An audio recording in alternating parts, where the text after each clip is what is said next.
주 믿는 사람 일어나 다 힘을 합하여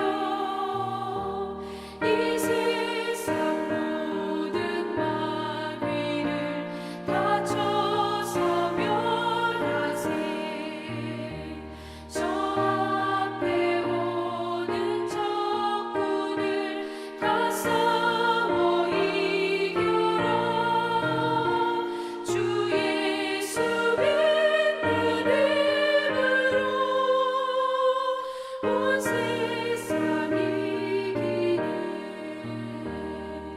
믿음이 이기네. 믿음이 이기네. 주 예수를 믿음이 온 세상 이기네.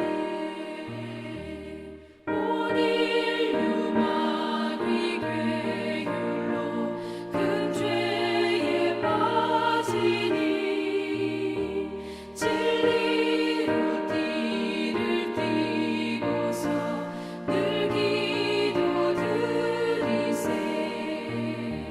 참 믿고 의지하면서 겁없이 나갈 때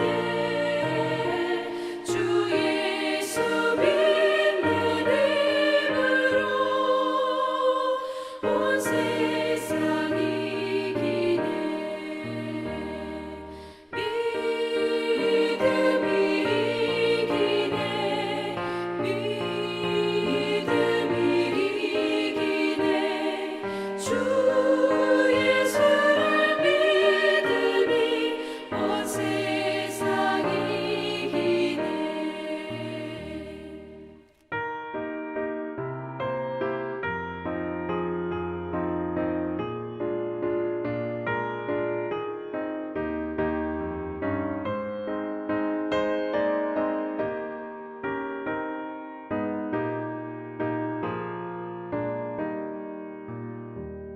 끝까지 이긴 자에게 흰 옷을 입히고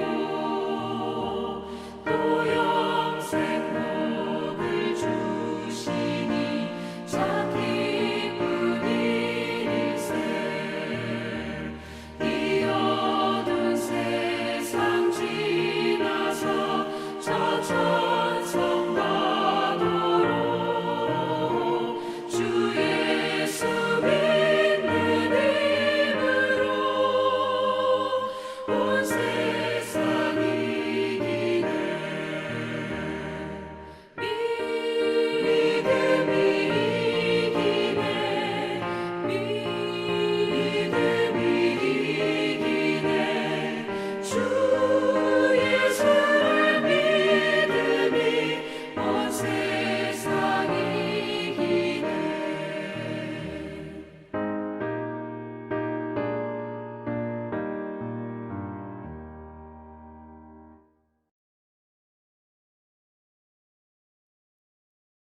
안녕하세요. 월요일 새벽기도 말씀은 누가복음 13장 18절 19절 말씀입니다.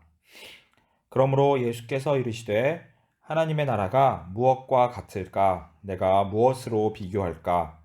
마치 사람이 자기 채소밭에 갖다 심은 겨자씨 하나 같으니 자라 나무가 되어 공중의 새들이 그 가지에 깃들였느니라. 아멘. 예수님께서는 사람들에게 자주 비유를 들어 하나님의 뜻을 가르쳐 주셨습니다. 그 이유는 사람들이 쉽고 생생하게 말씀을 이해하도록 하기 위함이었습니다. 그러나 안타깝게도 우리에게는 오히려 비유의 말씀이 이해하기 어려울 수도 있습니다. 왜냐하면 우리가 살고 있는 지금 이 시대가 예수님의 시대와 너무나도 다르기 때문입니다. 그래서 우리는 비유가 전해지고 있는 상황을 먼저 잘 이해할 필요가 있습니다. 이것을 바로 비유의 맥락이라고 합니다. 맥락을 잘 이해하면 비유의 의미를 이해하는 데에도 큰 도움이 될 것입니다. 오늘 우리가 함께 나눌 말씀은 겨자씨 비유라고 하는 유명한 구절입니다. 예수님의 이 비유는 어떠한 시간과 공간적인 배경을 가지고 있었을까요? 우선 시간적으로는 예수님께서 십자가에서 돌아가시기 직전의 순간입니다. 그리고 공간적으로는 예수님께서 예루살렘으로 올라가고 계신 여정 중입니다. 누가복음에서 예루살렘은 매우 중요한 공간적 의미를 가지고 있습니다.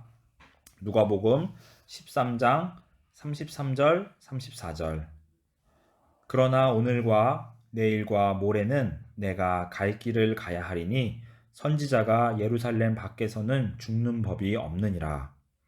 예루살렘아, 예루살렘아, 선지자들을 죽이고 내게 파송된 자들을 돌로 치는 자여, 암탉이 제 새끼를 날개 아래에 모음같이 내가 너희의 자녀를 모으려 한 일이 몇 번이냐. 그러나 너희가 원하지 아니하였도다. 예루살렘은 1차적으로 하나님의 아들이신 예수님께서 잡혀서 죽임을 당하시는 곳입니다. 구약시대의 선지자들도 하나님의 말씀을 전하다가 예루살렘에서 죽임을 당하는 경우가 많이 있었습니다. 흥미로운 것은 같은 본문인 누가복음 13장에 빌라도와 헤롯이 앞과 뒤에 모두 등장한다는 사실입니다. 나중에 23장에서 예수님이 돌아가실 때 이 둘은 다시 한 번 더 나타납니다. 그러나 누가복음에서 예루살렘이라는 공간은 단지 예수님의 죽음만을 의미하지는 않습니다. 예수님의 죽음 이후 부활하신 예수님을 제자들이 만나고 또한 성령 하나님께서 오실 것을 기다려야 하는 곳도 바로 예루살렘입니다. 누가복음 24장 49절 말씀. 볼지어다 내가 내 아버지께서 약속하신 것을 너희에게 보내리니 너희는 위로부터 성령으로 능력으로 입혀질 때까지 이 성에 머물라 하시니라. 그리고 이 예루살렘에서 시작하여 온 세상으로 복음이 퍼져 하나님의 나라가 이루어져 갈 것입니다. 누가복음 24장 47절 말씀. 또 그의 이름으로 죄사함을 받게 하는 회개가 예루살렘에서 시작하여 모든 족속에게 전파될 것이 기록되었으니. 이러한 시간과 공간적인 맥락 속에서 예수님의 겨자씨 비유를 다시 보도록 하겠습니다. 우리가 잘 아는 것과 같이 겨자씨는 매우 작고 보잘것없어 보이는 존재입니다. 물론 나중에 거대한 나무가 될 것이지만 현재의 모습으로만 본다면 너무나 초라해 보입니다. 하나님의 나라를 다른 것도 아니고 겨자씨에 비유하시는 예수님의 현재 모습이 사실 바로 이 겨자씨와 같으셨습니다. 13장에 빌라도는 갈릴리 사람들을 잡아 죽였습니다. 그리고 헤롯은 그보다 앞서 침례 요한을 죽였습니다.